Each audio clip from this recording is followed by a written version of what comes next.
Okay, Yes, so sir. yes, in the last lecture we have seen the HTTP post method. Okay, HTTP post method किस तरीके से बनाई जाती है, किस तरीके से वर्क होती है, किस तरीके से हम उसको रिक्वेस्ट भेज सकते हैं सर्वर को डेटा रिट्राइव करने के लिए, डेटा भेजने के लिए और डेटा को अपडेट करने के लिए सर्वर पे। ठीक है, तो अभी हम थोड़ा सा उसके आगे की चीज़ें देखेंगे। तो राइट नाउ हियर मैं अभी प्रोजेक्ट ओपन कर देता हूँ एंगुलर का।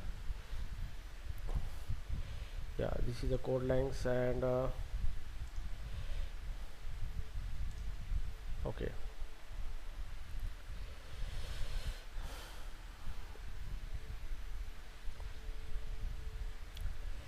ओके, और लास्ट लेक्चर में हमने एक स्मॉल एप्लीकेशन भी लिया था कि किस तरीके से हम फॉर्म का डेटा ले सकते हैं और सर्वर को सबमिट किस तरीके से कर सकते हैं, रिस्पांस किस तरीके से हम हैंडल कर सकते हैं, और रिस्पॉन्स रिगार्डिंग जो चीज़ें हैं सारी चीज़ें हम शो कैसे कर सकते हैं, या फिर इंटरनल मैनेजमेंट के लिए हम किस तरीके से यूज़ कर सकते हैं। ठीक है, तो अभी राइट नाउ हियर इसको रन करेंगे एन जी सर्व। ओके, सो अभी हम आउटलाइन देखेंगे, आज हम क्या देखने वाले हैं। नोट पैड ओपन करेंगे। ओके, यहाँ पे ठीक है। सो इन टुडेज लेक्चर कंटेंट, और ये हमारा चैप्टर है HTTP क्लाइंट। ये चैप्टर है हमारा, इस चैप्टर पे हम सारी चीज़ें देख रहे हैं। और इसके अंदर जो टॉपिक है हमारा, ये टॉपिक है HTTP client post method. Client post method, ठीक है। तो आपको मैक्सिमम पोस्ट मेथड का और गेट मेथड का हेवीली यूज़ होता है रियल लाइफ एप्लीकेशन के अंदर, जो कि इसका इस्तेमाल करके हम क्लाइंट सर्वर से कम्युनिकेशन कर सकते हैं फ्रॉम क्लाइंट साइड। ओके, तो ये चीज़ आपको बेहतर तरीके से आना इम्पोर्टेंट है। इसके अंदर कुछ ज़्यादा कुछ नहीं, इसका एक स्पेसिफिक कोड और फ्रेम है। अगर उस तरीके से आप उतने कॉन्सेप्ट पढ़े तो आप डेफिनेटली बहुत अच्छी तरीके से काम कर सकते हैं सर्वर से कम्युनिकेशन करने के लिए। ओके, और रेस्ट एपीआई को कंज्यूम करने के लिए। ठीक है, तो अभी पहला पॉइंट आज हम देखेंगे here, set header in HTTP client post method. ठीक है, तो अभी देखिए हम हेडर को किस तरीके से सेट करेंगे। ठीक है, अब सबसे पहले यहाँ पे बात आती है हेडर की। ओके, तो हेडर के अंदर हम देखेंगे कि what is header, what is HTTP header. ठीक है, तो HTTP हेडर एक मेटा इंफॉर्मेशन होती है regarding request to the server and from the server to client regarding the response. तो जो भी क्लाइंट रिक्वेस्ट भेजता है सर्वर को, मतलब कुछ ना कुछ सर्वर को भेजता है। ओके, कुछ डेटा भेजता है सर्वर को, उस डेटा के उस रिक्वेस्ट के रिगार्डिंग जो भी इंफॉर्मेशन होती है वो हेडर के फॉर्म में सर्वर को बताई जाती है। अगर एक क्लाइंट एक रिक्वेस्ट भेज रहा है किसी सर्वर को, तो सर्वर को पता नहीं चलता कि क्या मैटर क्या है, क्या भेज रहा है वो, या फिर क्या कहना है उसका। तो क्लाइंट को जो कुछ भी बात करनी होती है सर्वर से, तो वो हेडर के ज़रिए बात करता है। तो उसके ऑलरेडी कुछ हेडर्स डिफाइन किए वाले हुए है, जो हेडर और उसकी वैल्यू डिफाइन करती है कि क्लाइंट क्या कहना चाहता है सर्वर के साथ। तो सर्वर उस हेडर को आइडेंटिफाई करके डिसाइड करता है कि आप क्लाइंट को क्या चाहिए, और क्लाइंट को कुछ समझाने के लिए रिस्पॉन्स के अंदर वो भी कुछ हेडर भेजता है, ताकि उसको रीड करके क्लाइंट को समझ में आता है कि सर्वर क्या कहना चाहता है। तो अल्टीमेटली क्लाइंट सर्वर जो बातचीत होती है वो हेडर के ज़रिए होती है, और उसी को हम HTTP हेडर कहा कहते हैं। ठीक है, तो हेडर ही एक ज़रिया है जिसके ज़रिए क्लाइंट और सर्वर एक दूसरे के साथ बातचीत कर सकते हैं, कम्युनिकेट कर सकते हैं regarding the request. Okay, so this is called as a header. So right now अभी बात आती है कि हेडर किस तरीके से हम बनाते हैं। हेडर कौन से हेडर से अलग अलग, तो जितने हेडर के रिलेटेड इंफॉर्मेशन आपको देनी चाहिए जो कि वो इस टॉपिक का पार्ट नहीं है, क्योंकि हेडर के लिए आपको HTTP प्रोटोकॉल को स्टडी करना ज़रूरी है, वहाँ पे आपको सारी चीज़ें पता चलेगी। ठीक है, अभी हमें आपको कुछ हेडर्स होते हैं जो आपको मैक्सिमम यूज़ होते हैं आपके एप्लीकेशन डेवलपमेंट में, जो कि कॉमनली यूज होने वाली हेडर है, उसको किस तरीके से यूज़ किया जाता है while sending the request to the server. तो ये चीज़ हम देखेंगे टेक्निकली, हेडर किस तरीके से इम्प्लीमेंट करना है, हमें किस तरीके से हेडर को बनाना है, रिक्वेस्ट के साथ कैसे भेजना है, और सर्वर उस हेडर को इंटरप्रेट करके हमारे रिक्वेस्ट को सर्विस देगा। ओके, तो ये सारी चीज़ें हम देखेंगे। तो यहाँ पे व्हाट इज हेडर, ये हमें पता चला है अभी हेडर। यहाँ पे हेडर किस तरीके से बनाते हैं, how to create a header. ठीक है, तो हेडर किस तरीके से बनाए जाते हैं ये अभी हम देखेंगे यहाँ पे। तो ये हमारा एप्लीकेशन है, this is our application. Okay, so right now अभी मैं पूरा नया एक कंपोनेंट ही बना देता हूँ ताकि आपको जम्बलिंग ना हो सके एग्जिस्टिंग कोड के अंदर। सो हियर, तो ये मेरा ऑनलाइन एग्जामिनेशन का जो मॉड्यूल है यहाँ पे फोल्डर ये। ओके, तो यहाँ पे मैं एक नया फोल्डर बनाना चाहता हूँ। जैसे कि मान लो कि हम अभी क्या करेंगे, एक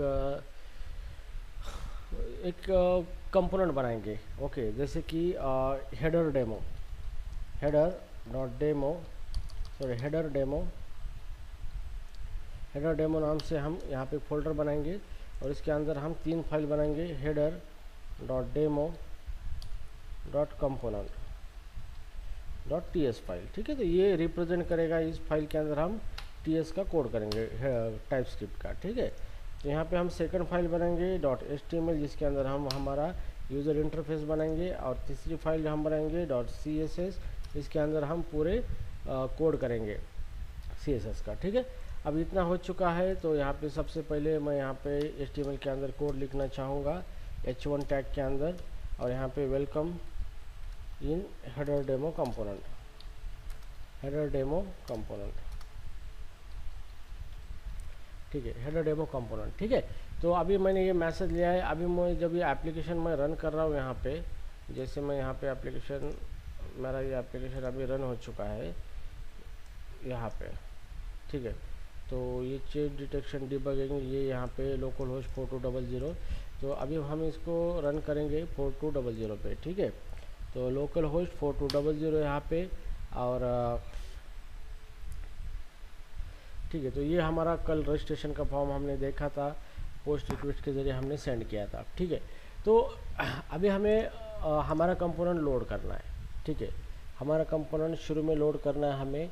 तो हमने जो ये कंपोनेंट बना है इसको हमें अभी शुरू में बूटस्ट्रैप करना है। ठीक है, तो बूटस्ट्रैप करना है तो सबसे पहले मैं यहाँ पे कंपोनेंट बना के लेता हूँ। कंपोनेंट बनाने के लिए @component डेकोरेटर हम इस्तेमाल करेंगे। ये डेकोरेटर है हमारा कंपोनेंट यहाँ पे, और यहाँ पे एक्सपोर्ट,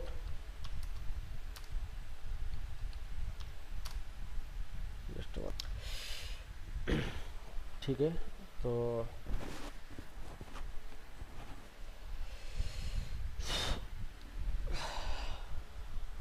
ओके, तो अभी हम कंपोनेंट बनाएंगे that is called as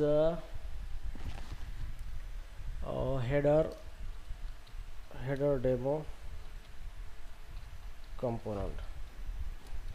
okay, अभी हेडर डेमो कंपोनेंट है यहाँ पे। तो यहाँ पे हमें मेटा डेटा देना है। सबसे पहले सेलेक्टर देंगे हम, जिसका यूज़ करके हम इस कंपोनेंट को लोड करेंगे। ठीक है, तो सेलेक्टर देंगे हम ऐप हेडर डेमो नाम से। तो यहाँ पे कंपलसरी आपको टेम्पलेट डिफाइन करना, चाहे वो इनलाइन हो या फिर एक्सटर्नल फाइल हो। तो यहाँ पे टेम्पलेट यूआरएल देखिए, हम यहाँ पे एक्सटर्नल फाइल अटैच करेंगे, that is our HTML file. Okay, ना उसके बाद यहाँ पे हम दे देंगे स्टाइल यूआरएल। तो स्टाइल यूआरएल के अंदर ये एरे है हमारा, एरे के अंदर हम CSS फाइल दे देंगे। ठीक है, तो इतना हो गया हमारा, ये फ्रेम मतलब कंपोनेंट हमारा अभी बन चुका है। ठीक है, लेकिन प्रॉब्लम ये है कि अभी इसको हमें लोड करना है। ये बाय डिफ़ॉल्ट ये कंपोनेंट लोड हो रहा है हमारा। ठीक है, तो लोड करने के लिए आपको इसको पहले क्या करना है, ये पहले main.ts फाइल में आपको चेक करना कि यहाँ पे क्या मैटर है। तो यहाँ पे मैटर ये है कि यहाँ पे ये जो platform browser dynamics dot bootstrap module, ये मेथड यूज़ किया गया है, और यहाँ पे एक मॉड्यूल दिया है। इसका मतलब ये मॉड्यूल बेस्ड एप्लीकेशन है। ठीक है, लेकिन एंगुलर के अंदर कंपोनेंट स्टैंडअलोन बेस्ड एप्लीकेशन अभी बनाया जा रहा है। There is a no need of the module. तो आपको पता कैसे चलेगा कि ये स्टैंडअलोन बेस है या फिर मॉड्यूल बेस है। तो ये अगर platform browser dynamic dot bootstrap module, अगर ये मेथड से आपका एप्लीकेशन स्टार्ट हो रहा है तो आपको समझ जाना है कि this is your module based application. Okay, अगर आपका एप्लीकेशन जो इस तरीके से लोड हो रहा है जैसे बूटस्ट्रैप एप्लीकेशन और ऐप कंपोनेंट, मतलब ये आपका स्टैंड अलोन बेस्ड एप्लीकेशन है, ठीक है। तो इससे आप डिसाइड कर सकते हो कि अगर आप मॉड्यूल बेस यूज़ करें तो किस मॉड्यूल को बूटस्ट्रैप किया जा रहा है, तो आपको उस मॉड्यूल में आपका कंपोनेंट रजिस्टर करना पड़ेगा, ठीक है। तो नाउ इन दिस केस मैंने ये क्या बोलते हैं, ये जो है platform sorry module base application यहाँ पे बनाया है। तो main.ts फाइल के अंदर ही पता चलता है कि हमारा एप्लीकेशन जो स्टार्ट हो रहा है उसका स्टार्टिंग पॉइंट, ठीक है। तो here who is the Mukesh is there.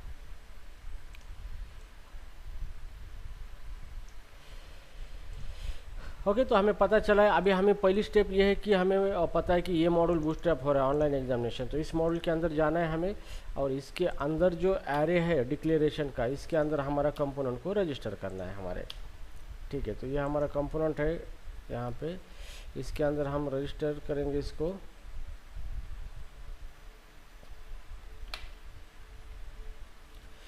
Okay, हमारा कंपोनेंट का नाम क्या था, हेडर डेमो ना, हेडर डेमो कंपोनेंट, ठीक है। इसको रजिस्टर कर दिया। अब इसके बाद हमें इस मॉड्यूल को बूटस्ट्रैप करना है, मतलब हम जब भी मॉड्यूल बूटस्ट्रैप होगा तो हमारा कौन सा कंपोनेंट लोड होना चाहिए, तो ये कंपोनेंट लोड होना चाहिए, हेडर डेमो, ठीक है। तो यहाँ पे आपको देना है। अब ये यहाँ पे इतना करके भी बात नहीं बनेगी, क्योंकि हमारा जो सेलेक्टर है, इस सेलेक्टर को अभी हमें क्या करना पड़ता है, index.html फाइल के अंदर जाना है यहाँ पे, और यहाँ पे जात आपको उस सेलेक्टर को लोड करना है उसके नाम से, इस तरीके से, ओके। और कंट्रोल एस करना है, बस इतना कर दिया, आपका कंपोनेंट आपके मुताबिक स्टार्ट हो गया, आपका जो कंपोनेंट चाहिए था। तो ये फ्लो आपको पता होना ज़रूरी है, ठीक है। ये फ्लो अगर पता होता है आपको तो इट मीन्स व्हाट कि आप और भी अपने हिसाब से चेंजेस कर सकते हो, उसके अंदर कस्टमाइजेशन बहुत कुछ कर सकते हो, ठीक है। तो ये हमारा कंपोनेंट अभी वर्क हो चुका है, ठीक है। तो अभी यहाँ पे हम बात करने वाले हेडर की बात करने वाले, ठीक है। अब हेडर की बात करने वाले तो यहाँ पे नॉर्मली जो हेडर है, जैसे कि पहला हेडर है, हेडर यहाँ पे हम देखेंगे या फिर इंटरनेट पे देखेंगे HTTP हेडर के बारे में। सो types of HTTP header, types of HTTP header के बारे में। तो आपको ये हेडर पढ़ाई करके आपको पता करना ज़रूरी है। ये ऑफिशियल साइट है डॉक मोजिला की, इसको रेफ़र करो, ये बहुत ही ऑसम वेबसाइट है, यहाँ पे बहुत सारी चीज़ें बेहतर तरीके से दी वाली है, ठीक है। अब इसमें हेडर की कैटेगरी होती है, जैसे कि रिक्वेस्ट हेडर अलग होते हैं, रिस्पांस हेडर अलग होते हैं, रिप्रेजेंटेशनल हेडर अलग होते हैं, पेलोड हेडर अलग होते हैं। ये बहुत सारे अलग अलग तरीके के हेडर्स की कैटेगरी होती है, उस कैटेगरी के हिसाब से उस टाइप के ऑपरेशन उस हेडर के द्वारा परफॉर्म किए जाते हैं, ठीक है। तो यहाँ पे देखो, यहाँ पे HTTP हेडर के अंदर ये है, उसके बाद ऑथेंटिकेशन हेडर है, जहाँ पे आप ऑथेंटिकेशन में www ऑथेंटिकेशन है, ऑथराइजेशन हेडर है जिसके अंदर हम JWT टोकन ऑथेंटिकेशन का यूज़ करते हैं, यहाँ पे प्रॉक्सी ऑथराइजेशन है, कैशिंग हेडर है कि ब्राउज़र रिस्पॉन्स को कैश करेगा नहीं करेगा, वो इस तरह के हेडर से पता चलता है। कंडीशनल हेडर्स होते हैं, ये बहुत सारे हेडर होते हैं, based on that header client और सर्वर एक दूसरे के साथ कम्युनिकेट करके उस डेटा के साथ क्या खिलवाड़ करना है उनको डिफाइन कर देते हैं, ठीक है। तो कॉर्स हेडर है, यहाँ पे क्रॉस ओरिजिन रिसोर्स शेयरिंग, ये सारी चीज़ें, ये बहुत सारे हेडर है। तो आपको डाउनलोड हेडर, तो जब भी आप किसी फाइल को डाउनलोड करते हो तो कभी देखा होगा आपने कि किसी लिंक को क्लिक करते हो तो फाइल डाउनलोड होना स्टार्ट होती है, लेकिन ब्राउज़र को कैसे पता चलता है मुझे इसको डाउनलोड करना है। कभी कभी किसी फाइल को क्लिक करते हो तो वो उस एप्लीकेशन को ओपन करता है और उसके अंदर उसको फाइल को ओपन करता है। ब्राउज़र को कैसे पता चलता है कि मुझे इसको एप्लीकेशन के अंदर ही ओपन करना है, तो ये सब चीज़ें होती है, ये आपके जो डाउनलोड हेडर है इसकी वजह से होती है, उसका नाम है कंटेंट डिस्पोजिशन, ठीक है। तो इस हेडर से अगर सर्वर रिस्पॉन्स में भेजता है कि कंटेंट डिस्पोजिशन हेडर, तो डायरेक्टली ब्राउज़र उसको डाउनलोड करना स्टार्ट कर देता है। तो ये होता है एक्चुअली स्ट्रैटेजी कि किस तरीके से आपको ऑपरेशन परफॉर्म करने। अगर आप सिर्फ कोडिंग के भरोसे बैठोगे तो कुछ नहीं होगा, कोडिंग इसके ऊपर डिपेंड है कि किस टाइप का स्पेसिफिकेशन है, प्रोटोकॉल्स है, आपको कोडिंग के ज़रिए उसको इम्प्लीमेंट करना है ताकि चीज़ें आपके अकॉर्डिंग हो सके, ठीक है। तो ये आपको पढ़ना है, because this is not area of interest of my lecture, क्योंकि HTTP का एक स्पेशल चैप्टर है और उसको पढ़ने के लिए मिनिमम 20 डे और 1 मंथ तो भी लग सकता है आपको, ठीक है। तो जितना ज़रूरी है उतना मैं आपको पढ़ाऊँगा। और रही बात ये डीप में पढ़ने की, तो you can take approval from your Aurangabad branch, so then I will decide what to do. ठीक है, so right now my first priority is that to teach you the syllabus as soon as possible and prepare you for your job interview. Okay, तो अभी ये बहुत सारे headers होते हैं, ठीक है। तो चलो हम थोड़े से रिक्वेस्ट हेडर की बात करेंगे कि सर रिक्वेस्ट जब हम भेजते हैं तो किस टाइप के हेडर होते हैं जो कि रिक्वेस्ट के साथ सर्वर को भेजे जाते हैं, ठीक है। तो ये है रिक्वेस्ट हेडर। तो जैसे भी हम रिक्वेस्ट हेडर को जब बोलेंगे तो यहाँ पे देखो, request header is HTTP header that can be used in HTTP request to provide the information about the request context. Okay, तो जो भी रिक्वेस्ट आप सेंड कर रहे हो सर्वर को, तो उस रिक्वेस्ट के रिगार्डिंग जो भी इंफॉर्मेशन आपको प्रोवाइड करनी है उसकी स्पेशल हेडर बनाए गए हैं। उसी हेडर को आपको वैल्यू देना है और उस वैल्यू के अकॉर्डिंग सर्वर आप आइडेंटिफाई करेगा कि आपने क्या इंफॉर्मेशन प्रोवाइड की है, ठीक है। तो हियर रिक्वेस्ट हेडर के अंदर these are the request header होते हैं, जैसे कि होस्ट जो होता है, मतलब होस्ट के अंदर आपका यूज़र एजेंट कौन है, यूज़र एजेंट यहाँ पे है, कौन सा ब्राउज़र से रिक्वेस्ट आई है, यहाँ पे एक्सेप्ट क्या क्या एक्सेप्ट करना है, करने वाला है, टेक्स्ट, HTML, एप्लीकेशन, ये सारे मतलब ये हेडर्स है सारे, कि इनकोडिंग क्या होगी, किस इनकोडिंग स्कीम को यूज़ करने वाले हैं, यहाँ पे लैंग्वेज कौन सी होगी, लोकलाइजेशन, ये सारी चीज़ें इस हेडर के अंदर प्रोवाइड की जाती है, ठीक है। तो these are the request header. अब रही बात यहाँ पे ये हो गया हमारा रिक्वेस्ट हेडर।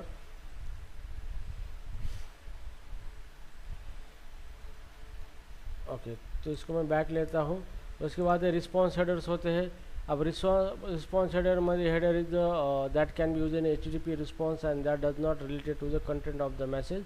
रिस्पॉन्स होने वाला age, location, server, user given the means response जब भी आता है उसके रिलेटेड वो कुछ हेडर सेट करता है और उसकी वैल्यू के अकॉर्डिंग क्लाइंट को समझ में आता है कि अभी मुझे क्या करना है, ठीक है।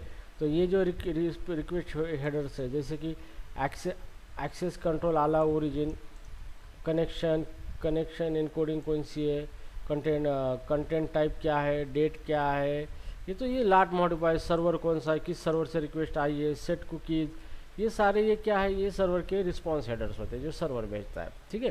तो ये हेडर बहुत इंपॉर्टेंट टॉपिक है आपके लिए जब भी हम एंगुलर के अंदर HTTP इंटरेक्शन करना चाहते हैं, तो हेडर हमें सीखना बहुत ज़रूरी होता है, ठीक है।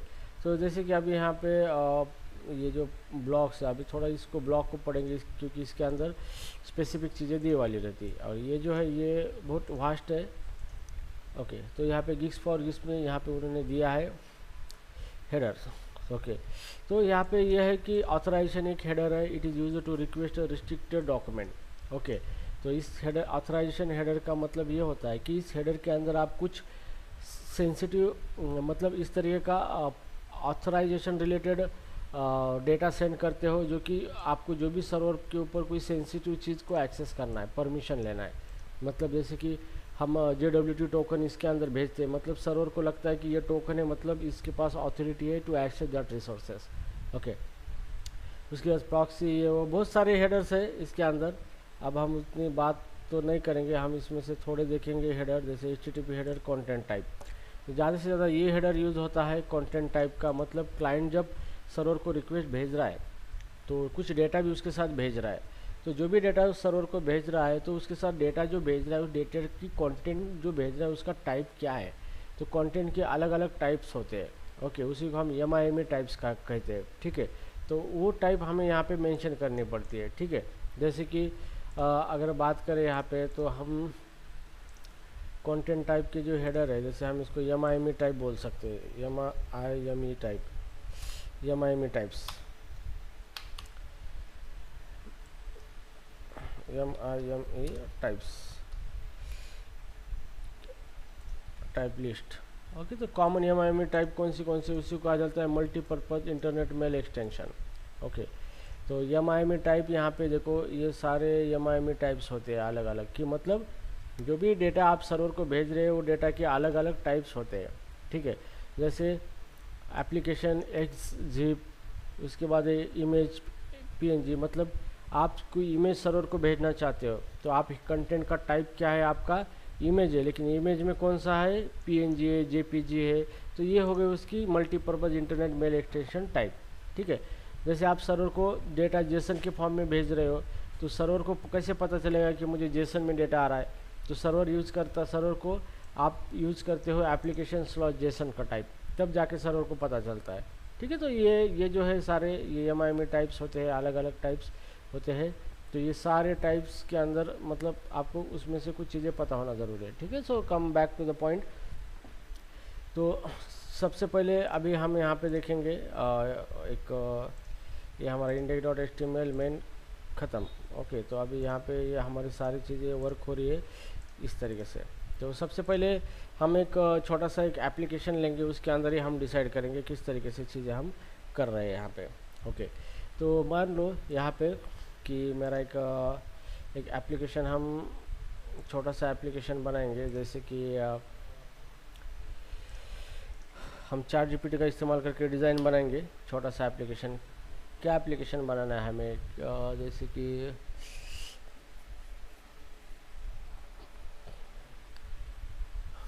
ओके, सो जैसे मान लो कि हम एग्ज़ाम का डेटा, मान लो हमारे पास एक पेज है, ठीक है, हमें क्वेश्चन पेपर सेट करना है। ठीक है, तो हम एक क्वेश्चन लिखेंगे और वो क्वेश्चन लिखने के बाद हम उसके 4 ऑप्शन लिखेंगे, 4 ऑप्शन या फिर एक उसका आंसर ले लेंगे। ठीक है, शॉर्ट में हम देखेंगे, ज़्यादा डेवलपमेंट करते बैठेंगे तो ये कॉन्सेप्ट कॉम्प्लेक्स हो जाएगा।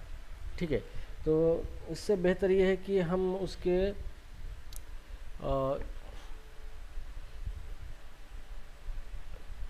ठीक है, उसके हम क्या करेंगे, 4 ऑप्शन उसको सेट करेंगे और उसमें से कौन सा ऑप्शन सही है ये भी हम उसको दे देंगे, लेकिन वो फिर और कॉम्प्लेक्स हो जाएगा एग्जाम्पल, उतना एग्जाम्पल लेने के लिए। तो ठीक है, मैं यहाँ पे चार्ट जीपीटी से बोलूँगा कि create UI for set question paper question and there 4 option.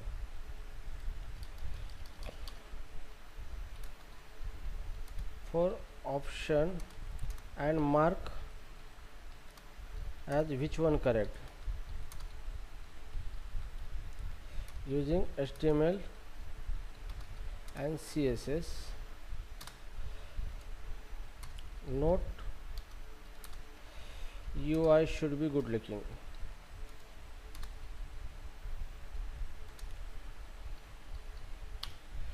Okay, तो चलो अभी चार्ट जीपीटी को हमने काम पे लगाया है यहाँ पे, वो बोलता है ठीक है भाई, चलो मैं आपके लिए काम करवा के देता हूँ। ठीक है, तो देखो ये that is a best benefit of UI technology, sorry EI technology here, कि हम इसका इस्तेमाल करके कितने बेहतर तरीके से काम कर सकते हैं। तो ये EI के लिए डरना मत, उसका यूज़ करके आप बेहतर तरीके से प्रोजेक्ट बनाना है। ठीक है, तो चलो यहाँ पे हम ये कंटेनर को ले लेंगे, यहाँ से निकाल के ये बॉडी Ctrl+C, और यहाँ पे हमारा HTML है, अब इसको हटा देंगे सबको, और ये UI यहाँ पे पेस्ट कर दिया हमने। ठीक है, Ctrl+S।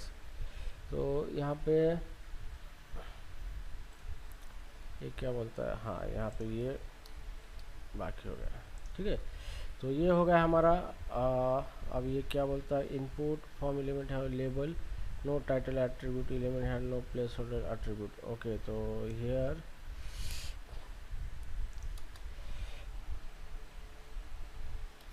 हाँ टाइटल एट्रीब्यूट होना चाहिए, ऐसा इसका कहना है। ओके, तो ये जो हमारा है ऑप्शन 1 है, तो यहाँ पे ऑप्शन 1, ठीक है, ऑप्शन दे देंगे हम। ओके, तो अभी हर जगह पे हमें ये करना पड़ेगा। ये ऑप्शन 2, ये ऑप्शन 3 और ये ऑप्शन 4। ओके, तो ये है हमारा फॉर्म। अब हमें CSS का कोड लेना है, तो आप यहाँ पे जाओ और यहाँ पे कॉपी कर लो और यहाँ पे पेस्ट करना है CSS के अंदर कोड को। ठीक है, ये हो गया CSS का कोड राइट नाउ। ओके, तो चलो अभी हम देखते हैं, यहाँ पे ये देखो हमारा बेहतर तरीके से UI आ चुका है। अब इसको हमें थोड़ा सेंटर में लेना है, तो सेंटर में लेने के लिए हम थोड़ा सा यहाँ पे कोड करेंगे। चार्ट जीपीटी का कोड तो सेंटर में वर्क नहीं हो रहा है यहाँ पे, तो हाइट वगैरह सब कुछ तो दे दिए यहाँ पे हमने। तो हम लिखेंगे HTML comma body comma dot centre नाम से एक क्लास बनाएंगे यहाँ पे, और यहाँ पे ले लेंगे हाइट 100%, विड्थ 100%, ठीक है। और ये जो क्लास है सेंटर, इस सेंटर क्लास को हम, सेंटर क्लास है इसके अंदर हम लेंगे थोड़ा सा डिस्प्ले फ्लेक्स करेंगे इसको, align item centre and justify control centre, ठीक है। इतना कर दिया हमने। अब यहाँ पे जाएंगे हम और ये कंटेनर है इसके आगे एक ड्यू लगाएंगे यहाँ पे। तो देखो युवा जब भी AI आपको देता है, इसका मतलब ये ना कि सब कुछ AI के भरोसे आप बैठो, ठीक है। क्योंकि आपको कुछ चीज़ें ऐसी होती कि AI का कोड वर्क नहीं करता, तो आपके पास वो एबिलिटी होनी चाहिए कि आप खुद उसके अंदर कुछ मॉडिफिकेशन करके यूटिलाइज कर सको, ठीक है। तो ये होगा, देखो अब ये सेंटर में आ चुका है। जैसे ChatGPT ने हमें दिया था वो सेंटर में नहीं आ रहा था, इवन उसने इस सेंटर का कोड भी किया है यहाँ पे, देखो यहाँ पे लगाया भी जस्टिफाई कंटेंट सेंटर हाइट, लेकिन नहीं वर्क हो रहा है। फिर हमने हमारा कोड लगाया यहाँ पे खुद का, तो अब ये सेंटर में आ चुका है। तो यही होता है, मतलब कि AI अगर कितना भी AI आता है तो ह्यूमन इंटरेक्शन, मतलब ह्यूमन की नीड होती है, ठीक है। तो इसलिए आपको नॉलेज होना ज़रूरी है। और कितना भी AI आए तो आपकी जॉब नहीं जाएगी। ये बकवास लोग हैं जो यूट्यूबर बोलते हैं AI आए सब खत्म है, कुछ ख़त्म नहीं भाई। टैलेंट की कदर अभी भी है और आगे भी होगी, ठीक है। हाँ, थोड़ा बहुत इधर इधर हो सकता है, ठीक है, लेकिन AI का इस्तेमाल ही करके आप क्या करो, काम को अच्छी तरह से करो। तो देखो यहाँ पे कितना बेहतर तरीके से UI बना के दिया है। यहाँ पे हम क्वेश्चन टाइप करेंगे, कौन सा क्वेश्चन है, ठीक है। ये देखो यहाँ पे एनिमेशन वगैरह अच्छी तरीके से लगाया है उन्होंने, डिजेबल चेकिंग, ये क्या है, फ्रेश सेंटेंस, और यहाँ पे ये क्या है, यहाँ पे अप्लाई प्राइवेसी पॉलिसी, ये तो बहुत बढ़िया है। यहाँ पे देखो ग्रामर, इसके अंदर देखो ग्रामर भी आया। अब ये ब्राउज़र का फीचर है का क्या है पता नहीं, लेकिन ये पूरा ग्रामर, ये सारी चीज़ें इसके अंदर आई है कि सच में गलत है या सही है, ठीक है। चलो कोई बात नहीं। तो ये देखो यहाँ पे हम क्वेश्चन टाइप करेंगे और उसके 4 ऑप्शन दे देंगे, और कौन सा करेक्ट है उसको हम यहाँ पे सेलेक्ट करेंगे, ठीक है। तो इतना यहाँ पे क्या करना है हमें, इतना कोड यहाँ पे हमने बनाया है, ठीक है। अभी हम क्या करेंगे, सबसे पहली चीज़ है कि आपको सबसे पहला एक चीज़ सबसे पहले ध्यान में रखना है कि आपको इसके अंदर कितना इनपुट है वो लेना है। सबसे पहले आपको यही चीज़ ध्यान में रखना है, ठीक है। तो यहाँ पे आपको कंसिडर करना है कि एक क्वेश्चन है, उसका एक ऑप्शन है और इज़ करेक्ट, ये 3 प्रॉपर्टी है आपकी, ओके। मतलब क्वेश्चन ये है और उसके बाद हर एक क्वेश्चन के 4 ऑप्शन होते हैं, ठीक है। ऑप्शन 1, ऑप्शन 2, ऑप्शन 3, ऑप्शन 4, ठीक है। तो अभी हम इसको क्या करेंगे, ये जो है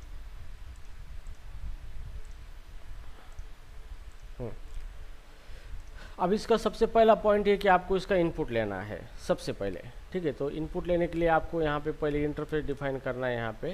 तो इंटरफेस इस तरीके से आप बना सकते हो, जो आपका कंपोनेंट है यहाँ पे। आप दूसरे फाइल भी फाइल में सेपरेट बना सकते हो या सेम फाइल में बना सकते हो, ओके। सो क्वेश्चन डेटा नाम से आप इंटरफेस आपने बनाया। अब क्या क्या इनपुट है यहाँ पे, पहले क्वेश्चन क्या है ये आपको लेना है। तो यहाँ पे क्वेश्चन, और इसका डेटा टाइप क्या है, स्ट्रिंग में क्वेश्चन होगा। उसके बाद उसके 4 ऑप्शन है, ऑप्शन 1, ऑप्शन 2, ऑप्शन 3, ऑप्शन 4, ठीक है। तो यहाँ पे हम लेंगे ऑप्शन 1, ये कौन सा है, स्ट्रिंग टाइप का है। ऑप्शन 2 ये भी क्या है, स्ट्रिंग टाइप का है। 4 ऑप्शन है, कौन से ऑप्शन 3,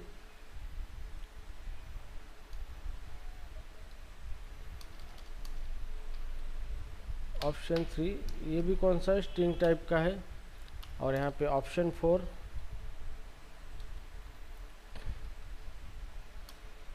और ये भी क्या है, स्ट्रिंग टाइप का है, ठीक है। अब इतना तो हो चुका, आपने ऑप्शन तो ले लिया। अभी आपको पता करना है कि कौन सा ऑप्शन करेक्ट है। जिसको सेलेक्ट किया है वही सर्वर पे जाएगा, और नेक्स्ट टाइम एग्ज़ाम क्वेश्चन आते वक्त 4 ऑप्शन दिखेंगे, जो करेक्ट है उसी के ऊपर रिजल्ट कैलकुलेट होगा, ठीक है। तो ये 4 ऑप्शन का तो इनपुट ले लिया, अभी हमें करेक्ट का लेना है यहाँ पे। तो हम यहाँ पे लेंगे ऑप्शन 1 इज़ करेक्ट, और ये होगा बुलियन ट्रू और फॉल्स में होगा, ठीक है। तो सेम ऐसे हमें क्या करना है, 4 यहाँ पे डिफाइन करने हैं।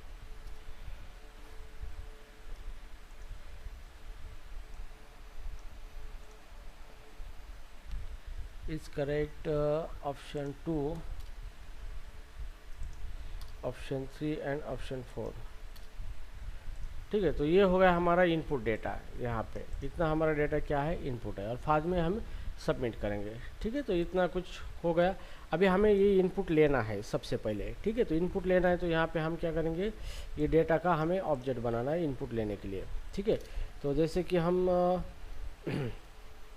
क्वेश्चन नाम से वेरिएबल बनाना है और उसका टाइप क्या है, क्वेश्चन डेटा, और इज इक्वल टू ये ऑब्जेक्ट बनाया है और उसको एज कन्वर्ट करेंगे हम क्वेश्चन डेटा इंटरफेस में। अब ये इंटरफेस का ऑब्जेक्ट अभी बन चुका है। ठीक है, अब यहाँ पे सेकंड चीज़ है कि अभी हमें क्या करना है, इसको बाइंड करना है, इसके अंदर डेटा लेना है। तो डेटा लेने के लिए यहाँ पे जाना है और यहाँ पे जो क्वेश्चन है टेक्स्ट एरिया, इसको अभी हम बाइंड करना है। हम टेम्पलेट ड्रिवन फॉर्म यूज़ करेंगे एनजी मॉडल का इस्तेमाल करके। तो एनजी मॉडल और इज इक्वल टू, और यहाँ पे हमें क्या करना है, जो हमारा क्वेश्चन है dot question. Okay, question property को हम यहाँ क्या करेंगे, उसको बाइंड करेंगे। तो जो भी टेक्स्ट एरिया में डेटा हम रखेंगे क्वेश्चन, वो इस प्रॉपर्टी में चला जाएगा। ना अभी यहाँ पे दूसरा जो है फॉर्म ग्रुप यहाँ पे लिया है, इसके अंदर इनपुट ऑप्शन। तो यहाँ पे आपको क्या करना है, यहाँ पे ऑप्शन बाइंड करना है यहाँ पे। तो इनपुट ऑप्शन कौन सा है, तो इसको हम दे देंगे ऑप्शन 1। ऑप्शन 1 जो है वो ऑप्शन 1 में बाइंड हो चुका है, और ये जो करेक्ट जो है यहाँ पे वैल्यू करेक्ट, तो इसको भी हमें क्या करना है, बाइंड करना है इसके साथ। Option 1 is correct, option 1 is correct. Okay, तो जिसके अंदर जो भी ये ट्रू फॉल्स आएगा तो इस करेक्ट के अंदर चला जाएगा। ठीक है, नाउ सेकंड यहाँ पे, तो सेम इसी तरीके से सबको हमें बाइंड करके लेना है। ये ऑप्शन 2 है यहाँ पे, और इसको हमें बाइंड करना है, उसका करेक्ट है या नहीं है। तो ऑप्शन 2 इज करेक्ट, सेम। उसके बाद है थर्ड, ऑप्शन 3, ऑप्शन 3, और यहाँ पे लिखना है ऑप्शन 3, और यहाँ पे ऑप्शन 4 है।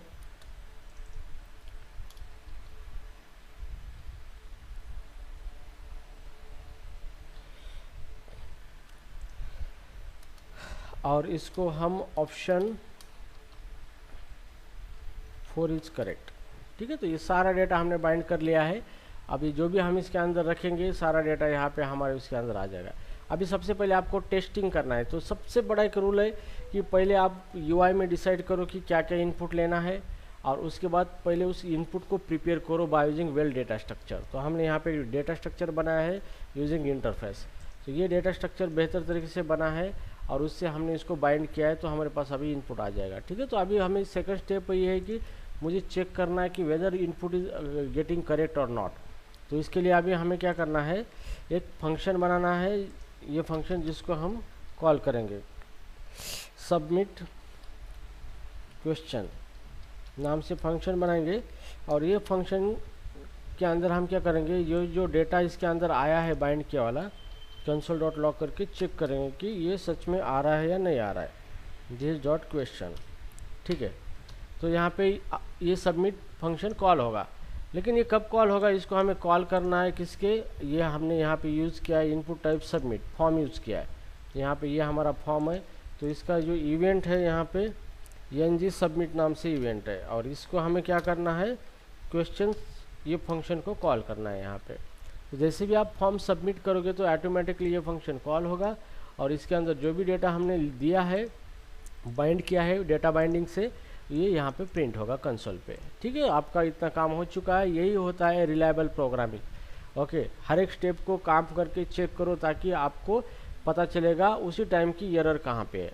ओके, सो अभी यहाँ पे इतना हो चुका है। चलो अभी मैं यहाँ पे लिखता हूँ what is mean by Angular. तो ऑप्शन 1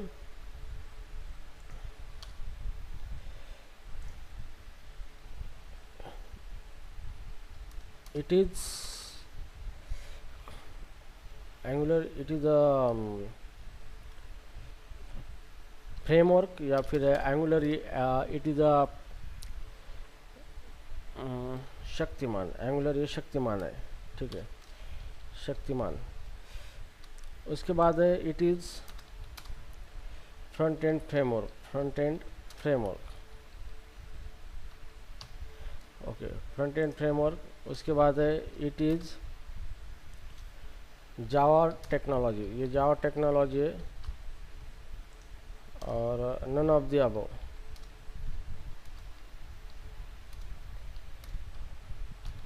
ठीक है, अब ये 4 ऑप्शन है, तो इसमें से सेलेक्ट करेक्ट कौन सा, ये करेक्ट है, ये मैंने इसको सेलेक्ट कर दिया। ठीक है, अब मैं इसको जैसे भी सबमिट करूँगा, तो अभी हमने यहाँ पे कुछ दिया नहीं पर, लेकिन आउटपुट तो आएगा ही, क्योंकि लोडर वगैरह कुछ दिया नहीं। तो जैसे हम इसको सबमिट बटन पे क्लिक करेंगे, कंसोल पे जाएंगे, यहाँ पे देखो ये हमारा ऑब्जेक्ट प्रिंट हो चुका है। और देखो क्वेश्चन क्या है यहाँ पे, what is the mean by Angular. Option 1 none of the, option 3 it is Java technology, option 2 is correct, option 2 is correct, option 2 क्या क्या है यहाँ पे, option 1, option 2 it is a framework, option 2 is correct, option 2 आया है यहाँ पे, option 3 it is Java technology, option 4। तो यहाँ पे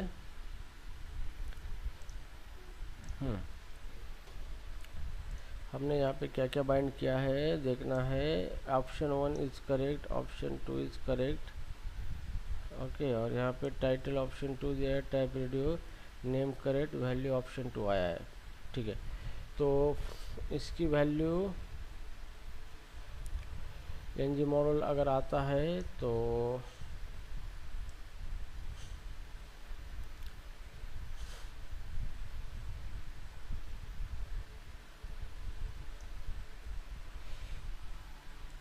हमने तो इसको थोड़ा अभी वर्कआउट ही करेंगे, इसके वर्कआउट करना पड़ेगा, क्योंकि हमारे तरह से अभी सबसे पहले ये क्या हो रहा है यहाँ पे कि हमने सिर्फ एक ही ऑप्शन को सेलेक्ट किया था।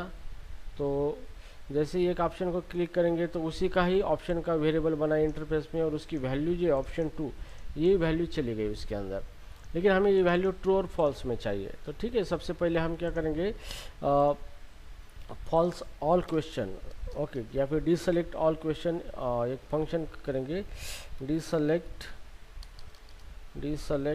All question.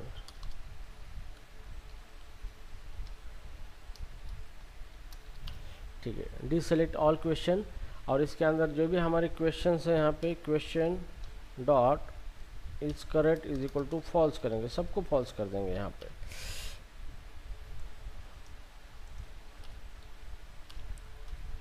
चार, option 1, option 2 is a false, option 3 is a false, option 4 is a false. ठीक है, तो यहाँ पे अब जैसे भी मेरा ये एप्लीकेशन कंपोनेंट लोड होता है, तो यहाँ पे हम इम्प्लीमेंट करेंगे life cycle hook on init. ठीक है, और यहाँ पे उसकी एक मेथड है एन जी ऑन इनिट, इसको हमें इम्प्लीमेंट करना है। अब इसके अंदर हमें क्या करना है, इस फंक्शन को कॉल करना है डी सेलेक्ट को। तो यहाँ पे this dot D select, control S.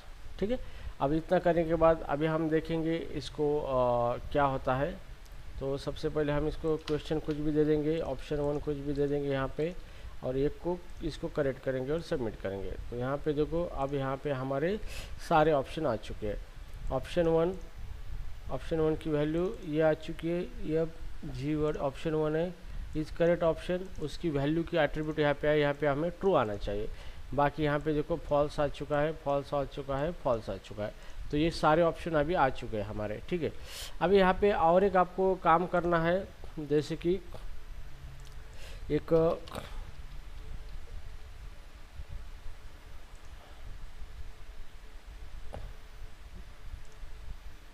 तो आपको डेटा स्ट्रक्चर बहुत स्ट्रांग बनाना पड़ता है। तो ये इसके लिए ये तो मैंने एक जनरल डेटा स्ट्रक्चर बनाया था यहाँ पे, लेकिन अभी इसको क्या बोलते हैं इसको कि हम एक डायनामिक डेटा स्ट्रक्चर बनाएंगे इसका। ठीक है, तो इंटरफेस यहाँ पे लिखेंगे हम इंटरफेस, या फिर मुझे लगता है कि इंटरफेस की वजह हम क्लास का इस्तेमाल करें तो इट वुड बी बेटर हो जाएगा हमारा। क्लास क्वेश्चन डेटा, यहाँ पे हम क्लास बनाएंगे यहाँ पे, ठीक है। अब ये क्लास जो है क्वेश्चन डेटा, इसके अंदर हम ले लेंगे पहला क्वेश्चन, और ये है आपका क्वेश्चन, ठीक है। ये पहला क्वेश्चन है। ये क्या बोलता है, property question has initialiser and is not definitely assigned constructor.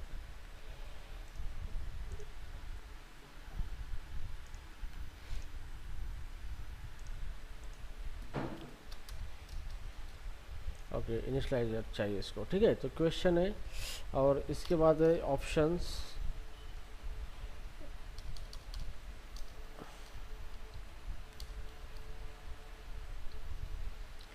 Options है, और ये एक एरे है, हम इसको लिटरल दे देंगे। ऑप्शन का ऑप्शन नेम है, ये एक स्ट्रिंग है, कॉमा, और इज करेक्ट, करेक्ट, ये एक बुलियन है, ओके। और इज इक्वल टू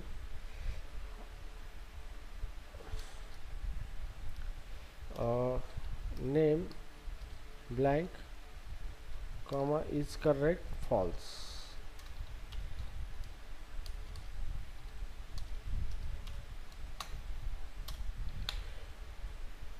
ओके, तो इस तरीके से आपको डेटा स्ट्रक्चर बनाना पड़ता है, तब जाके ये चीज़ें प्रॉपर वे से वर्क होती है। ओके, तो यहाँ पे हमने डेटा स्ट्रक्चर बनाया है, क्वेश्चन डेटा, जिसके अंदर स्ट्रिंग के अंदर क्वेश्चन होगा, और ऑप्शन एक क्या होगा, ये एरे ऑफ ऑब्जेक्ट होगा, सॉरी, यहाँ पे एरे ऑफ ऑब्जेक्ट है, ऑप्शंस, जिसके अंदर 2 ऑब्जेक्ट होंगे यहाँ पे इस तरीके से, यहाँ पे। तो ये एरे है, एरे के अंदर पहला ऑब्जेक्ट है यहाँ पे,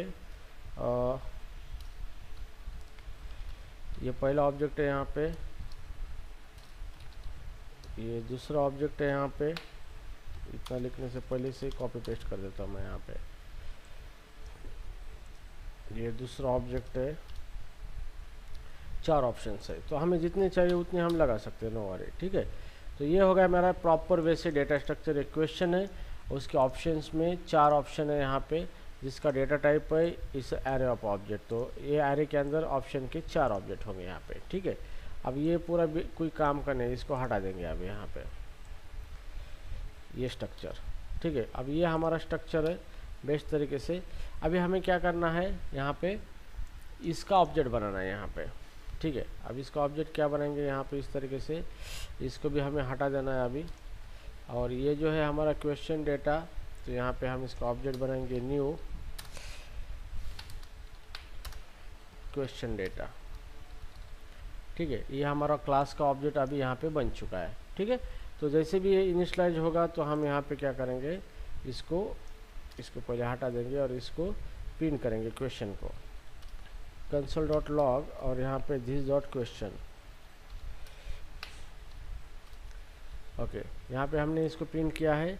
अभी हम इसको देखेंगे यहाँ पे, अभी यहाँ पे थोड़ी प्रॉब्लम हो चुकी है क्योंकि यहाँ पे बाइंडिंग नहीं हुआ है इसका, ठीक है। तो कोई बात नहीं, ये बाइंडिंग हटा देंगे, पहला गलत बाइंडिंग हुआ है अभी ये, इस करेक्ट वगैरह इसके अंदर कुछ है नहीं है।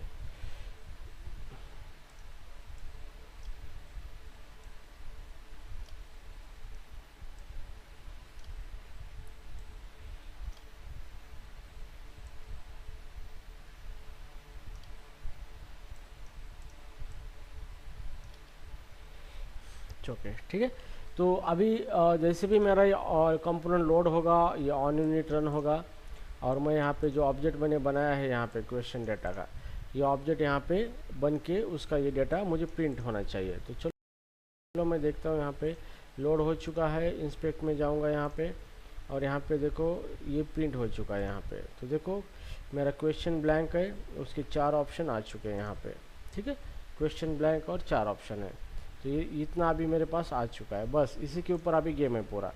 तो अभी यहाँ पे आपको क्या करना है, ये टेक्स्ट बॉक्स रेंडर करना है पहले ये, ठीक है। तो पहले यहाँ पे क्वेश्चन आएगा, इतना फिक्स है, और यहाँ पे ये जो है ये क्या हो गया, ये आपको ये डायनामिक रेंडर करने हैं। तो डायनामिक रेंडर करने के लिए आपको यहाँ पे जाना है और यहाँ पे जो हर एक ड्यू है, एक ड्यू, तो इसमें से सारे ड्यू आपको हटाना है। अभी सारा कोड हटाना है आपको, यहाँ पे खाली एक ही रखना है आपको। ओके, हटा दिया। तो अभी देखो यहाँ पे ये क्या आएगा आपको, ठीक है। अब इसी को आपको लूप में लगा के इसके बनाने ऑप्शन, ठीक है।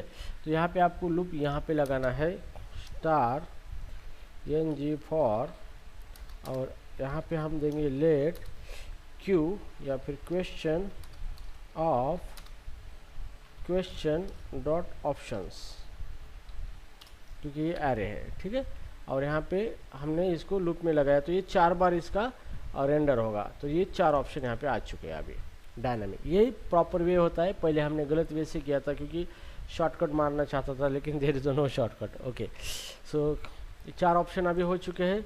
अभी हमें क्या करना है, बाइंड करना है बस। तो यहाँ पे सबसे पहला जो है क्वेश्चन, इसको हमें बाइंड करना है।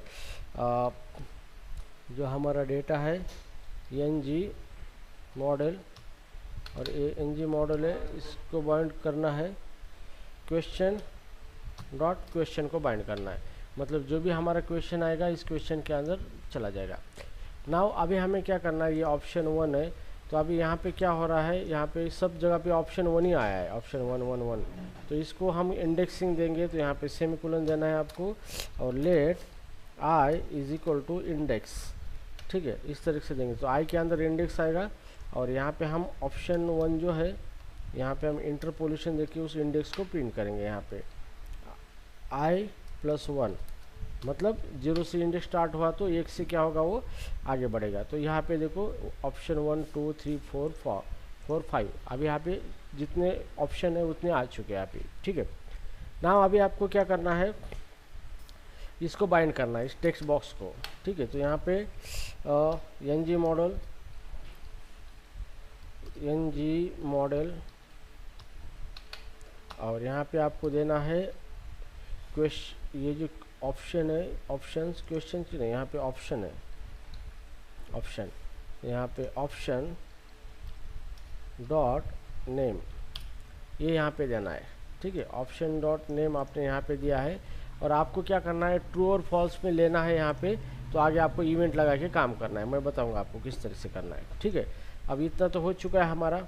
नाउ अभी हमें क्या करना है, एक फंक्शन तैयार करना है इवेंट का, ठीक है। अभी इतना हमने किया है।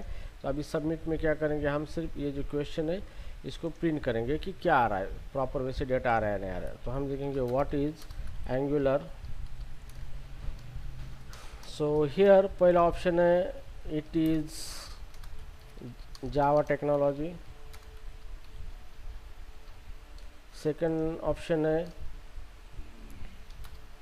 It is the geography book. इसके बाद है दिस इज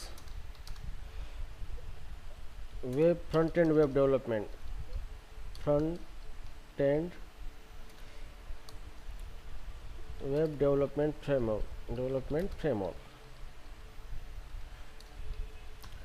और यहाँ पे ऑप्शन जो है, अब यहाँ पे प्लेस होल्डर में ऑप्शन 1 2 3 आया है, इसको भी हम बदलेंगे, ठीक है। तो पहले यहाँ पे ऑप्शन नंबर देंगे कि इट इज़ C++ लैंग्वेज, ठीक है। अभी इतना ही देंगे हम, इसके ऊपर कोई कोड किया नहीं हमने, तो हम चेक करेंगे ये आ रहा है या नहीं, ऐसे आ रहा है। सबमिट किया हमने, और इंस्पेक्ट में जाएंगे, और इंस्पेक्ट में जाने के बाद अब हम यहाँ पे देखेंगे, यहाँ पे कि ये जो आया है हमारा ऑब्जेक्ट एंगुलर, यहाँ पे देखो क्वेश्चन क्या आया है, व्हाट इज़ एंगुलर, और उसके 4 ऑप्शन आए हैं। Option 1 it is a Java technology is correct, false false false, by default false आया है, ठीक है। तो इतना डेटा हमारा प्रॉपर वे से आ चुका है अभी, ठीक है। अभी यहाँ पे थोड़ा सा हमें ये जो प्लेस होल्डर आ रहा है ऑप्शन 1 1 1, इसको थोड़ा करेक्ट करना है यहाँ पे, ठीक है। तो इसके अंदर हम जाएंगे, और यहाँ पे प्लेस होल्डर जो दिया है, यहाँ पे ये प्लेस होल्डर, ठीक है। अभी प्लेस होल्डर जो है, तो यहाँ पे हम इसको डायरेक्टिव का इस्तेमाल करेंगे, एंगुलर के प्लेस होल्डर, ठीक है। और यहाँ पे एंटर या फिर एंटर या टेम्पलेट एक्सप्रेशन यूज करेंगे यहाँ पे। ये तो नहीं काम करेगा यहाँ पे टेम्पलेट एक्सप्रेशन, इसके अंदर नहीं काम करेगा। हाँ, तो यहाँ पे प्लेस होल्डर है, इसके अंदर हम दे देंगे स्ट्रिंग में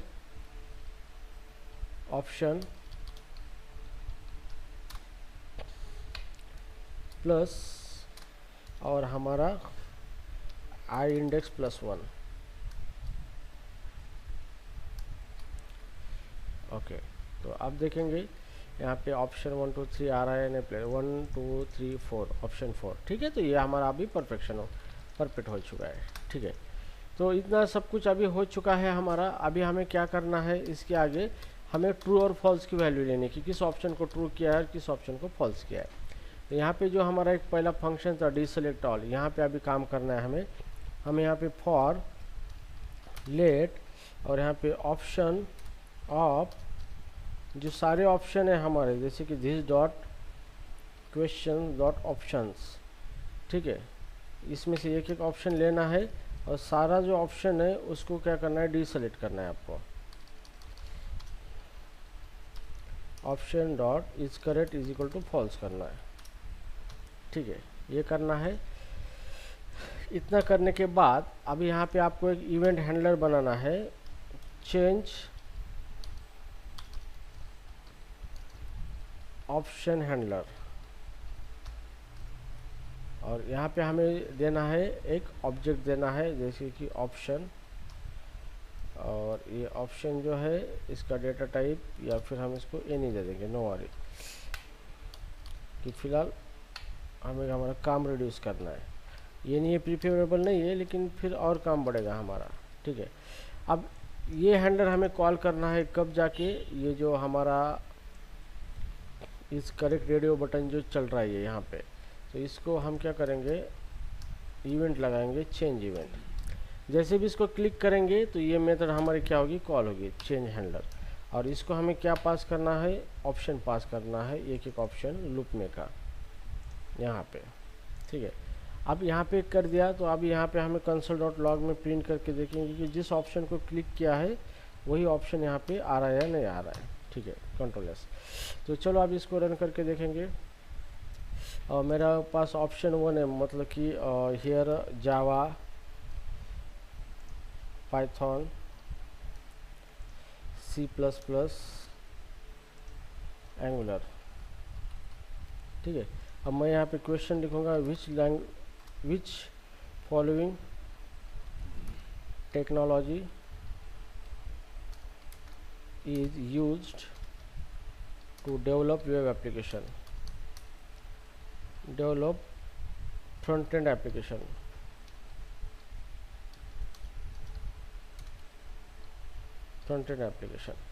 ठीक है, तो ये मेरा क्वेश्चन है और इसकी 4 ऑप्शंस है यहाँ पे, जावा पाइथन एंगुलर C++। और मैं यहाँ पे जैसे भी इसको एंगुलर को करेक्ट करूँ, जैसे अब मैं इसको पहले इंस्पेक्ट में जाऊँगा यहाँ पे, और यहाँ पे हम देखेंगे कि कंसोल में जाके मैं इसको डिलीट कर दूंगा।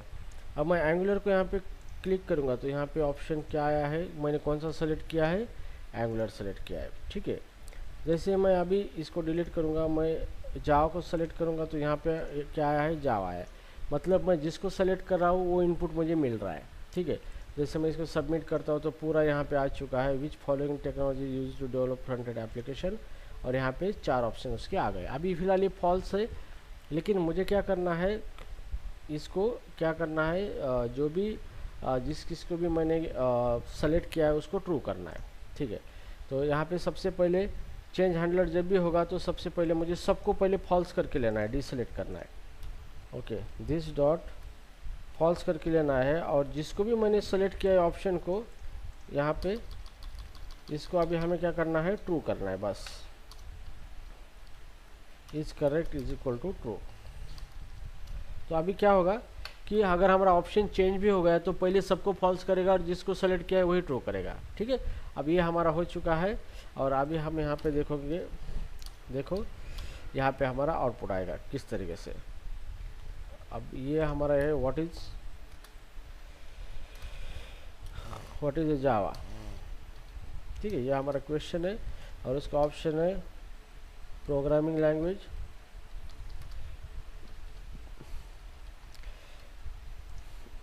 फ्रेमवर्क, टेस्टिंग टूल, और उसके बाद ये है बुक। ठीक है, तो अभी इसको हम कंसोल में जाएंगे सबसे पहले, और यहाँ पे मैं ये प्रोग्रामिंग लैंग्वेज है तो मैंने यहाँ पे सेलेक्ट किया है प्रोग्रामिंग लैंग्वेज। ठीक है, और जैसे मैं सबमिट करूँगा तो यहाँ पे देखो, इसमें देखो यहाँ पे programming language is correct true है, बाकी के सब फॉल्स आ चुके हैं।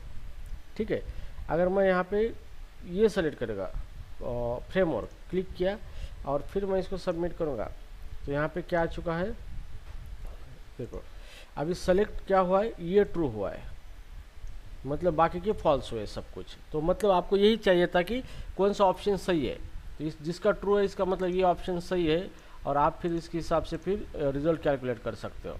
तो देखो पहले फॉल्स था, अभी इसको सेलेक्ट किया तो ट्रू आ चुका है। अब मैं इस सेलेक्ट टेस्टिंग टूल को ट्रू करता हूँ और फिर इसको मैं सबमिट कर देता हूँ यहाँ पे, तो ये आपको दिखाएगा कि ट्रू ऑप्शन कौन सा सेलेक्ट किया था, ये किया था, बाकी के सब के आपके क्या है, फॉल्स हो चुके हैं। ठीक है, बस हो गया आपका काम, आपको यही चाहिए था। ठीक है, तो इस तरीके से आपने क्या किया है, एक फॉर्म बनाया है बेहतर तरीके से, उसकी 4 ऑप्शन लिए हैं और 4 ऑप्शन के हिसाब से डिफाइन किया है क्या करेक्ट है और क्या रॉन्ग है ऑप्शन।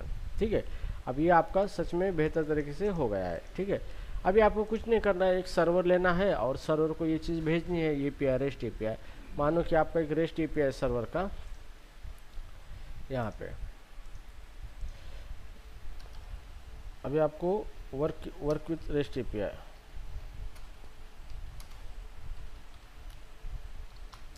ठीक है, अब रेस्ट API के साथ वर्क करना है तो आपको पोस्ट रिक्वेस्ट क्या करने की, सेंड करनी पड़ेगी सर्वर को।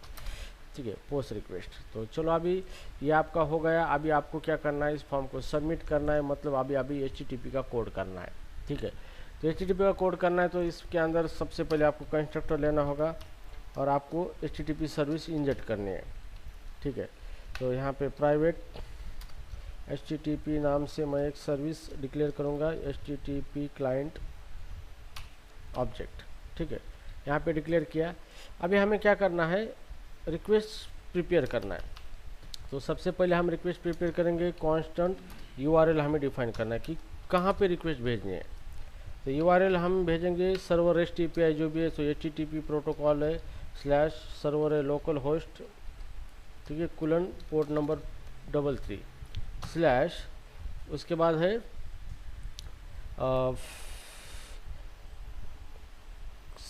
सेव क्वेश्चन, ये API। ठीक है, तो ये है आपका रेस्ट API, इसी को क्या कहा जाता है, रेस्ट API। ठीक है, और या फिर इसी को ही बोला जाता है रेस्ट एंड पॉइंट, इसी को कहा जाता है रेस्ट एंड पॉइंट। ओके, तो ये आपको रेस्ट API मिलता है जिसको आपको रिक्वेस्ट सेंड करनी है। ठीक है, तो आपको यहाँ पे प्रोटोकॉल मेंशन करना है, अगर HTTP या HTTPS कोई भी हो, लोकल होस्ट में रहा है तो यहाँ पे आपका IP एड्रेस भी हो सकता है या फिर कोई डोमेन नेम भी हो सकता है। ठीक है, और उसके बाद ये URL है जिसको आपको रिक्वेस्ट भेजनी है, जिस हैंडलर को मैप किया गया है वहाँ पे रिक्वेस्ट जाएगी। अब इतना हो चुका है। अभी नाउ तो अभी हम कॉन्सेप्ट देख रहे थे हेडर्स का। ठीक है, तो हमें क्या करना है, कुछ हेडर्स सेट करने हैं ताकि सर्वर को जब हम डेटा सेंड करें तो सर्वर को उसके बारे में पता चले कि हमारा डेटा किस टाइप का हम सेट करें। तो अभी हम हेडर सेट करेंगे, setting header to the request. Okay, तो हेडर सेट करने के लिए आपको सिंपली क्या करना है, एक हेडर नाम का क्लास प्रोवाइड किया है, उसको आपको क्या करना है, वैल्यू देना है। ठीक है, तो हियर आप 2 तरीके से दे सकते हो हेडर को, जैसे कि यहाँ पे वेरिएबल डिक्लेयर करना है कांस्टेंट HTTP हेडर, या फिर ऐप हेडर नाम से वेरिएबल बनाया आपने, और क्लास है न्यू, क्लास का नाम है HTTP headers.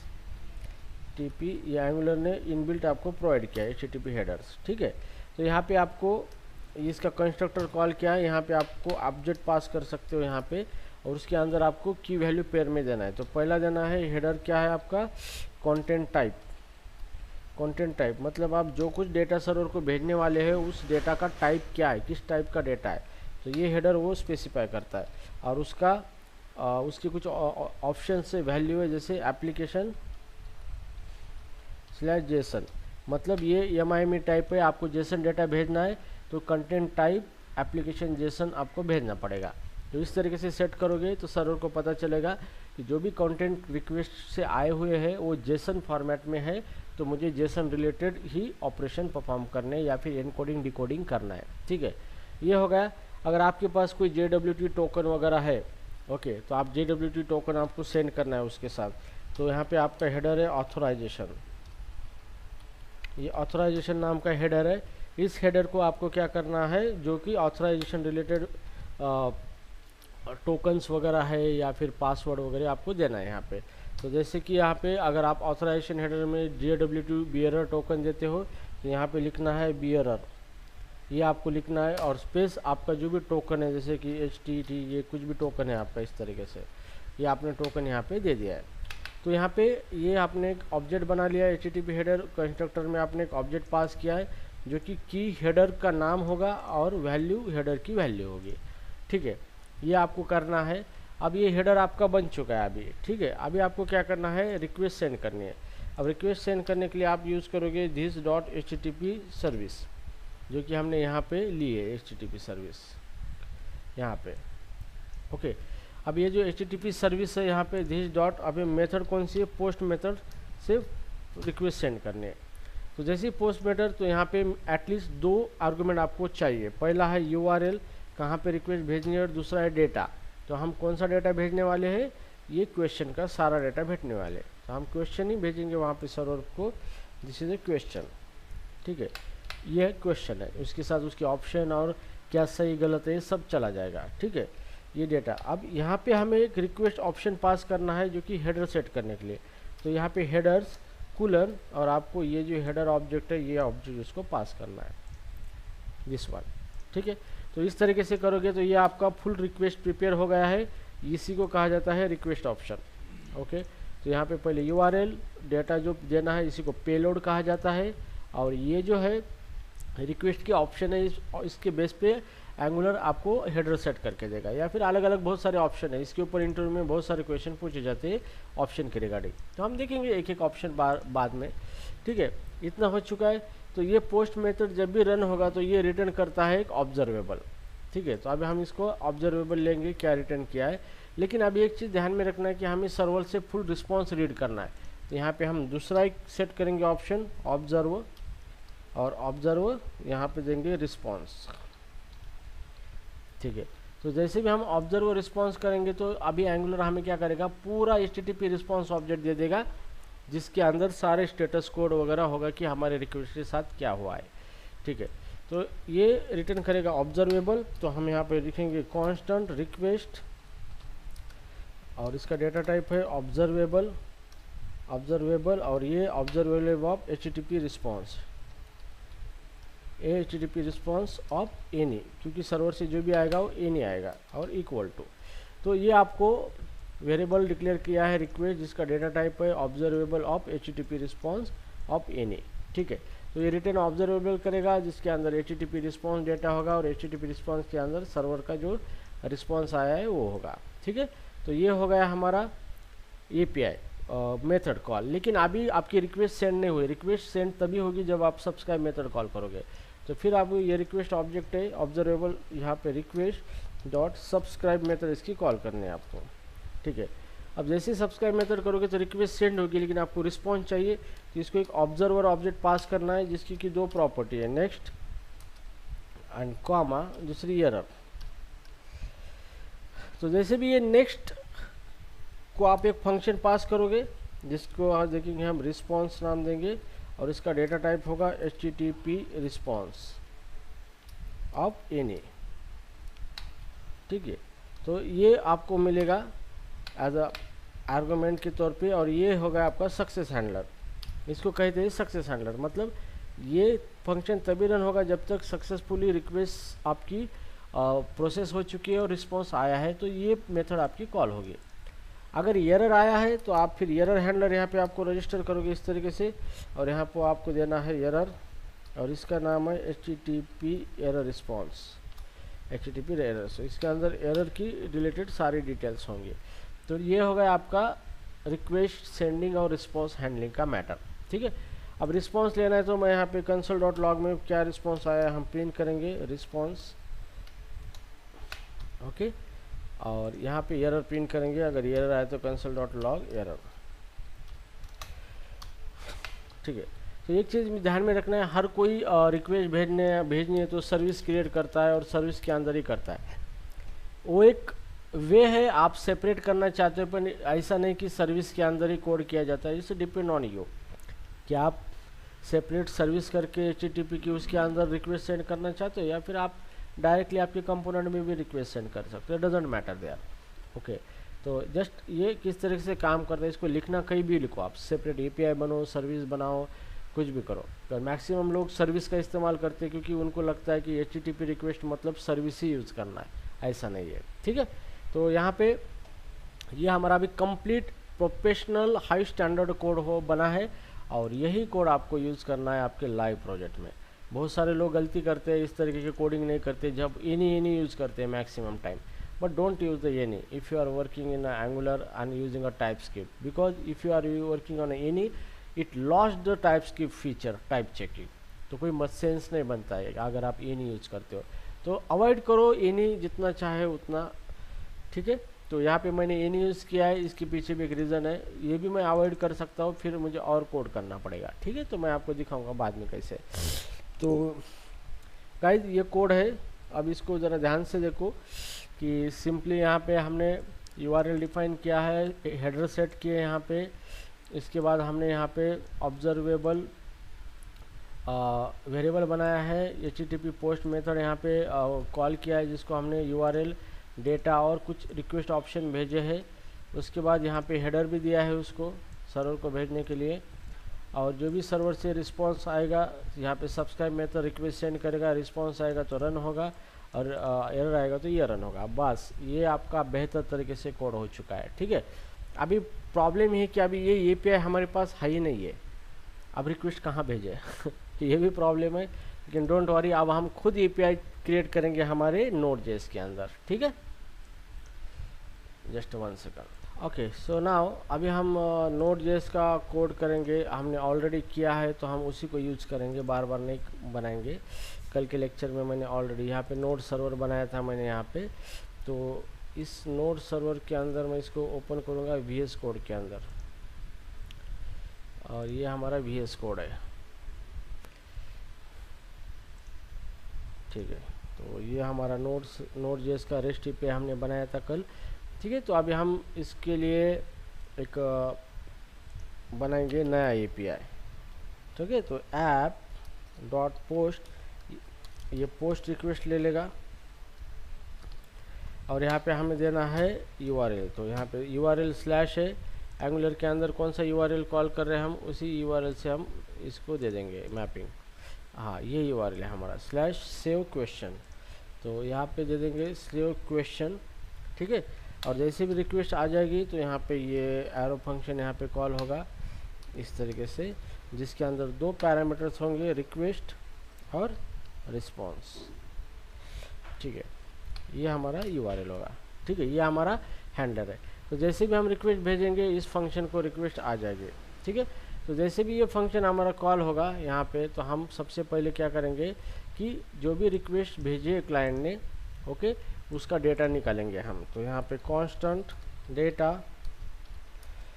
Request dot body, ठीक है। यहाँ पे रिक्वेस्ट बॉडी के अंदर जो भी डेटा हम सेंड कर रहा है क्लाइंट, जो कि जेसन का डेटा यहाँ पे आया है, और हम इसको प्रिंट कर सकते हैं console.log डेटा। तो डेटा को हम इस तरीके से प्रिंट कर सकते हैं सर्वर पे, ठीक है। अब बात आती है कि हम क्या करेंगे, क्लाइंट को क्या करेंगे, रिस्पॉन्स भेजेंगे। तो यहाँ पे हम सेम क्लाइंट को रिस्पॉन्स इस तरीके से भेज देंगे कि respond.json message question save successfully, question saved successfully, ठीक है। और यहाँ पे क्वेश्चन डेटा जो है हमारा question data equal to data, तो यहाँ पे मैंने सिर्फ जस्ट यहाँ पे डेटा एक बार आया तो हम यहाँ पे कंफर्म कर रहे हैं प्रिंट करके, और क्लाइंट को जो डेटा भेजा है वही डेटा सेंड कर रहे हैं हम। ऐसा इसलिए कर रहे हैं कि हम चेक करना चाहते हैं ओके कि वेदर इट इज़ मतलब सर्वर को डेटा आ रहा है नहीं आ रहा है। तो यहाँ पे हम सर्वर को जब डेटा आता है तो एपीआई डेवलपर की रिस्पॉन्सिबिलिटी है कि वो डेटा को कहाँ पे सेव करेगा, डेटाबेस का कोड यहाँ पे। ठीक है, तो यहाँ पे मैंने जस्ट डेमोन्स्ट्रेशन पर्पस के लिए एपीआई बनाया है आपके लिए, और आपको मैं ये दिखाऊंगा कि किस तरीके से। ठीक है, तो ये हमारा हो गया कोड। अभी हमें इसको स्टार्ट करना है, तो नोडमॉन सर्वर, ये हमारा क्या है, नोड ऐप .js फाइल, और मैं इसको रन करूँगा यहाँ पे। तो ये बोलता है ये प्रॉब्लम ज़रा है, तो इसको कमांड प्रॉम्प्ट पे रन करेंगे हम यहाँ पे नोडमॉन नोड ऐप .js और एंटर कर देंगे हम। ठीक है, तो ये देखो ये हमारा सर्वर स्टार्टिंग, सर्वर स्टार्ट हो गया हमारा Node.js का। अभी ये सर्वर लोकल होस्ट पे है, पोर्ट नंबर कौन सा है हमारा, ये पोर्ट नंबर पे स्टार्ट हुआ है हमारा ये सर्वर। तो जैसे कि हम यहाँ पे मैसेज दे देंगे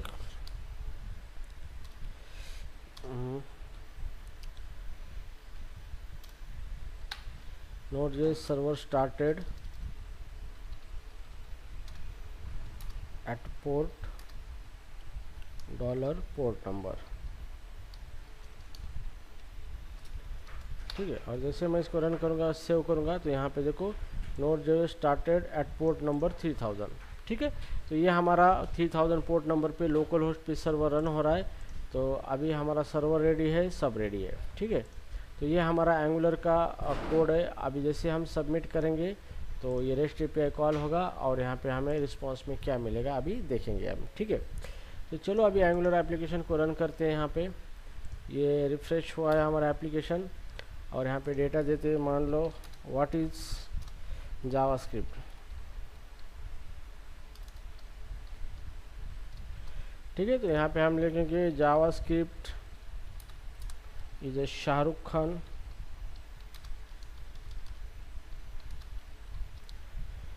it is a Salman Khan,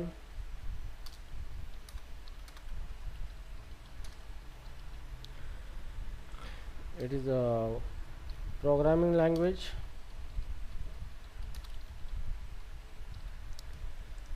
and none of the above। ठीक है, ये 4 ऑप्शन है, तो मैं इसको सेट करना चाहता हूँ, ये सही है, करेक्ट। ठीक है, तो चलो अभी हम इसको इंस्पेक्ट कर देंगे और यहाँ पे रन करने का प्रयास करेंगे इसको। और जैसे ही मैं इसको सबमिट कर देता हूँ तो यहाँ पे देखो सर्वर से रिस्पांस आया है। ठीक है, सर्वर से क्या आया है, ओके, स्टेटस ओके है, सब कुछ ठीक है, रिक्वेस्ट सक्सेसफुल है, और बॉडी में क्या आया है, जो क्वेश्चन हमने भेजे थे वही सर्वर ने हमें वापस भेजे यहाँ पे, ये ऑप्शन सारे। ठीक है, अब हम Node.js पे जाके देखेंगे कि यहाँ पे क्या आया है। तो यहाँ पे देखो Node.js की कंसोल पे जो हमने डेटा भेजा था वो यहाँ पे आया है सर्वर के पास। क्वेश्चन था what is the JavaScript, option थे नेम ऑप्शन है JavaScript Shahrukh Khan, correct false, और ये ऑप्शन सही है इसका। तो हमने क्वेश्चन सेट कर लिया है। अब ये डेटाबेस के अंदर स्टोर होगा, जब एग्ज़ाम कंडक्ट होगी तो इसी तरीके से रिट्राई होगा, और जो यूज़र जो भी स्टूडेंट सॉल्व करेगा क्वेश्चन तो उसको यहाँ पे क्या मिलेगा, ये ट्रू के हिसाब से हम उसका रिजल्ट कैलकुलेट कर सकते हैं कि उसने जो एग्ज़ाम सॉल्व की है वो सच में कौन सा ऑप्शन सही था। तो ये सर हमारा डेटा सर्वर को सेंड हो चुका है यहाँ पे। तो हियर इस तरीके से अभी आपने सारी चीज़ें कर ली है यहाँ पे। ठीक है, तो यहाँ पे आप फिर ये स्टेटस कोड वगैरह चेक करके बाकी की चीज़ें कर सकते हो, यूज़र को मैसेज दे सकते हो, यहाँ पे लोडर लगा सकते हो, बहुत कुछ कर सकते हो आप यहाँ पे। ठीक है, तो I hope you understand this concept of how to set the header, how to create the form and all these things. So one more thing is keep remember, if you want to become a successful good programmer in a Angular front-end framework, any programming, you first should have the knowledge of the how to model the data structure. अगर data structure proper model कर पाते हो तभी आप कुछ चीज़ें कर पाओगे, अदरवाइज बहुत डिफिकल्ट जाएगा आपको। ठीक है, ओके।